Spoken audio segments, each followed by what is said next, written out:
साध संगत जी, प्रेम से कहना धन निरंकार जी। एक नई साखी के साथ स्वागत है आप सभी का आपके ही अपने चैनल पर। आज की साखी का विषय है नफरत को ख़त्म करके अपने मन को शुद्ध करें। तो चलिए सुनते हैं आज की ये साखी। साध संगत जी, ये मनुष्य का स्वभाव है कि मनुष्य नकारात्मक चीज़ों को जल्दी पकड़ता है। परिस्थितियों के सकारात्मक पक्ष के बारे में बहुत कम लोग सोचते हैं।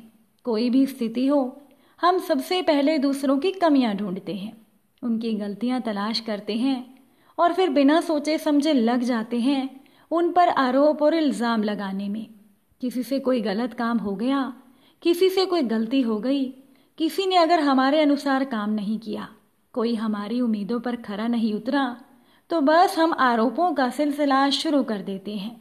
और कभी कभी तो इस प्रक्रिया में हम दूसरों के प्रति अपने मन में इतनी नफरत भर देते हैं कि वो हर पल नफरत हमें परेशान करती है। और कभी कभी तो हम ऐसी फालतू बातों को लेकर नफरत करने लग जाते हैं जिसका सामने वाले को पता तक नहीं होता। हम अकेले ही घुटते रहते हैं, मरते रहते हैं और सामने वाला तो उस बारे में सोच तक नहीं रहा होता। साध संगत जी, एक बार की बात है, एक संत अपने शिष्य के साथ जंगल से गुजर रहे थे। जंगल में गुजरते हुए उन्होंने देखा कि एक नदी किनारे लड़की चट्टान पर बैठी हुई है। लड़की ने संत को प्रणाम करके कहा, महाराज, मैं ये नदी पार करके सामने के गांव में जाना चाहती हूँ, परंतु नदी के बहाव को देखकर नदी पार करने की हिम्मत मेरे अंदर नहीं है। लड़की ने संत से प्रार्थना करते हुए कहा, महाराज, शाम होने वाली है, मुझे अपने घर पहुंचना है। अगर आप मुझे नदी पार करवा दें तो आपकी बड़ी कृपा होगी। अब संत ने एक पल के लिए कुछ विचार किया, फिर उन्होंने उस लड़की को अपनी पीठ पर बिठाया और तैर कर नदी के पार उतार दिया। लड़की ने संत को प्रणाम करके विदा ली। अब शिष्य अपने गुरु के इस व्यवहार को देखकर विस्मित सा हो रहा था, लेकिन शिष्य ने कहा कुछ नहीं। अब इस घटना के 3 महीने के बाद एक दिन दोनों गुरु शिष्य पेड़ के नीचे बैठे हुए ध्यान कर रहे थे कि एकाएक शिष्य चिल्लाने लगा, बस अब और नहीं, मुझसे और बर्दाश्त नहीं होता। उसने संत से कहा, महाराज, मुझे यकीन नहीं होता कि आपने एक संत होते हुए भी एक स्त्री को छुआ और उसे अपनी पीठ पर बैठाकर नदी के पार उतारा। मैं तो आपको एक सच्चा संत मानकर दिन रात आपकी सेवा कर रहा था और आपने ये कर्म किया। आपने ना केवल मेरा विश्वास तोड़ा है, बल्कि आपने तो परमात्मा को भी धोखा दिया है। आप संत नहीं हो सकते। अब अपने शिष्य के ऐसे वचन को सुनकर संत हल्के से मुस्कुराए और बोले, वत्स, मैंने उस स्त्री को केवल 2 मिनट में ही नदी के उस पार उतार दिया, क्योंकि मानव सेवा और समाज का भला ही एक संत का उद्देश्य होता है। उस दिन के बाद एक पल के लिए भी वो स्त्री मेरे मन या स्मरण में नहीं रही, परंतु तुमने हर पल उसको अपने मन में रखकर पिछले 3 महीने उसके साथ बिताए हैं। ध्यान के समय, विचरण करते समय, भोजन करते समय, सिमरन करते समय, पल पल वो तुम्हारे साथ थी। वो रह रही थी उस नफरत में जो तुम्हारे मन में घर कर गई। उसने तुम्हारी विचार करने की शक्ति पर भी अधिकार कर लिया। फिर संत ने शिष्य को समझाते हुए कहा, वत्स, मनुष्य के अंदर हृदय ही वो स्थान है जहाँ शांति और शुद्धता का वास बहुत जरूरी है। जीवन के सफर में साथ चलने वाले राहगीरों के कार्यों से हमारे मन में अशुद्धता का आगमन नहीं होना चाहिए। मानव सेवा और समाज का भला करते हुए हमें अपने हृदय में अशुद्ध विचारों को कभी नहीं आने देना चाहिए। गुरु की बात सुनकर शिष्य के पास अब कोई जवाब नहीं था। साध संगत जी, हमारे साथ भी ज़्यादातर ऐसा ही होता है। हम में से ज़्यादातर लोग परिस्थितियों के सकारात्मक पक्ष को ना देखते हुए उसके नकारात्मक पक्ष को पकड़कर बैठ जाते हैं और फिर वो नकारात्मक विचार धीरे धीरे नफरत में बदल जाते हैं और हमारे जीवन के हर एक पल में इस कदर शामिल हो जाते हैं कि उठते बैठते, सोते जागते, खाना खाते हुए, कुछ भी काम करते हुए हर पल हमें परेशान करते हैं। हम अंदर ही अंदर घुटते रहते हैं, जबकि कभी कभी उस नकारात्मक विचार या नफरत का कोई मतलब ही नहीं होता। तो साध संगत जी, फालतू के नकारात्मक विचारों को, नफरत को अपने दिलो दिमाग से निकाल दो।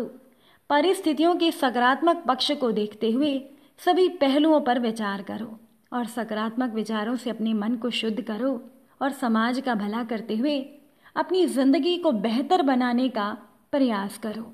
अपने मन को हमेशा शुद्ध रखो, अपने मन पर जीत पालो, क्योंकि मन को जीतना ही सबसे बड़ा तप होता है। एक ऋषि मुनि एक घूमते घूमते नदी के तट पर जा रहे थे। मुनि ने सोचा कि आज तो हम भी नाव पर बैठकर नदी की सैर करें और प्रभु की प्रकृति के दृश्यों को देखें। अब मुनि चढ़ बैठे नाव पर देखने के विचार से नीचे के खाने में, जहाँ नाविक का सामान और निवास होता है, वहां चले गए। जाते ही उस मुनि की दृष्टि एक कुमारी कन्या पर पड़ी जो कि नाविक की बेटी थी। उन्हें देखते ही मुनि को मूर्छा सी आ गई। उस लड़की ने मुनि के मुख में पानी डाला तो मुनि को होश आया। लड़की ने पूछा, मुनिवर क्या हो गया? मुनि कहने लगा, मैं तुम्हारे सौंदर्य पर मोहित हो गया हूँ। मैं अपनी सुध बुध भूल गया। अब मैं तुम्हारे बिना नहीं रह पाऊंगा। मेरा जीवन और मृत्यु तुम्हारे अधीन है। वो लड़की कहने लगी, आपका कथन सत्य है, परंतु मैं तो नीच जाति की मछानी हूँ। मुनि कहने लगा, मुझ में इतना सामर्थ्य है कि मेरे स्पर्श से तुम शुद्ध हो जाओगी। लड़की कहने लगी, पर अभी तो दिन है। मुनि कहने लगा, मैं अभी रात करके दिखा सकता हूँ। लड़की बोली, फिर भी ये नदी है, ये जल है। मुनि कहने लगा, मैं आन की आन में इसे रेत बना सकता हूँ। लड़की कहने लगी, मैं अपने माता पिता के अधीन हूँ, उनकी इच्छा के बिना मैं कुछ नहीं कर सकती। मुनि कहने लगा, मैं उन्हें शाप देकर अभी भस्म कर देता हूँ। लड़की कहने लगी, भगवान, जब परमात्मा ने आपको अपने भजन तप के प्रताप से इतनी सामर्थ्य और सिद्धि वरदान में दी है, तो कितनी मूर्खता है कि आप अपने जन्म जन्मांतरों के तप को एक ही मिनट में खत्म करने के लिए तैयार हैं। आप में इतना सामर्थ्य है कि जल को थल, दिन को रात बना सको, पर आपके अंदर इतना सामर्थ्य नहीं है कि आप अपने मन पर काबू पा सको। अब मुनि ने इतना सुनना था कि उसके ज्ञान नेत्र खुल गए। वो उसी समय उस लड़की के चरणों में गिर गया और कहने लगा, तुम ही मेरी गुरु हो। संभवतः यही न्यूनता थी जो मुझे नाव की सैर का बहाना बनाकर खींच लाई। साध संगत जी, जिस प्रकार से विद्वान सारथी घोड़ों को नियम में रखता है, उसी प्रकार से हमको अपने मन तथा आत्मा को खोटे कामों में खींचने वाले विषयों में विचरती हुई इंद्रियों को सब प्रकार से खींचने का प्रयत्न करना चाहिए। मन को शुद्ध रखना चाहिए।